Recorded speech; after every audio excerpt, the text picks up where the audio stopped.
পারস্যের সিংহের ঘুমন্ত লেজে পা দিয়ে নিজের পতন নিজেই ডেকে আনছে ইসরায়েল। ইরান স্পষ্ট ভাষায় সতর্ক করেছিল, যদি লেবাননে হামলা বন্ধ না হয় তবে ইসরায়েলের বুকে এমন আঘাত আসবে যা তারা কল্পনাও করতে পারবে না। খোদ আন্তর্জাতিক সংবাদ মাধ্যম বিবিসি জানাচ্ছে, ইরানের সেই চরম হুঁশিয়ারিকে বুড়ো আঙুল দেখিয়ে লেবাননের প্রাচীন শহর টায়ারে আবারও বর্বর বিমান হামলা চালিয়েছে ইসরায়েল।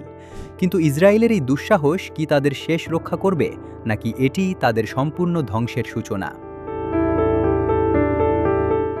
লেবাননের স্বাস্থ্য মন্ত্রণালয়ের বরাত দিয়ে বিবিসি জানাচ্ছে, ঐতিহাসিক টায়ার শহরে ইসরায়েলি হামলায় ৮ জন নিরীহ মানুষ নিহত হয়েছেন। শুধু তাই নয়, এবারই প্রথম ওই শহরের খ্রিস্টান অধ্যুষিত এলাকার সাধারণ মানুষদেরও ঘরবাড়ি ছাড়ার নির্দেশ দিয়েছে ইসরায়েলি সেনারা। বিশ্লেষকরা বলছেন, এটি শুধু কোনো সাধারণ হামলা নয়, এটি ইরানের দেওয়া রেড লাইন বা লাল দাগ অতিক্রম করা। গত রবিবারই ইরান প্রায় ৩০টি শক্তিশালী ব্যালিস্টিক ক্ষেপণাস্ত্র ছুড়ে কাঁপিয়ে দিয়েছিল ইসরায়েলকে।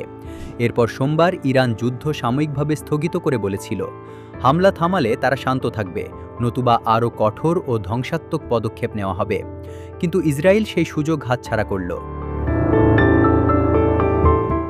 ইসরায়েল ভাবছে বোমাবর্ষণ করে তারা পার পেয়ে যাবে, কিন্তু প্রতিরোধ বাহিনী হিজবুল্লাহ মাঠেই তাদের জবাব দিচ্ছে। মঙ্গলবারই হিজবুল্লাহ যোদ্ধারা মারুন আল রাসের নতুন ইসরায়েলি সামরিক ঘাঁটিতে একের পর এক রকেট বর্ষণ করেছে। শুধু তাই নয়, কান্তারা এবং জাওতার আল শারকিয়া এলাকায় ইসরায়েলি সেনা ও সামরিক যান লক্ষ্য করে ঝাঁকে ঝাঁকে আত্মঘাতী ড্রোন হামলা চালানো হয়েছে। এদিকে ইসরায়েলের এই লাগামহীন আগ্রাসনের কারণে সবচেয়ে বড় বিপাকে পড়েছেন মার্কিন প্রেসিডেন্ট ডোনাল্ড ট্রাম্প। তিনি ক্ষমতা হাতে নিয়েই যুক্তরাষ্ট্র, ইসরায়েল ও ইরানের যুদ্ধবন্ধের জন্য একটি চুক্তি করার যে নাটক সাজাচ্ছিলেন, নেতানিয়াহুর এই বোকামির কারণে তা এখন পুরোপুরি ভেস্তে যাওয়ার মুখে। আমেরিকা নিজেই এখন বুঝতে পারছে, ইসরায়েলকে বাঁচানো আর সম্ভব নয়।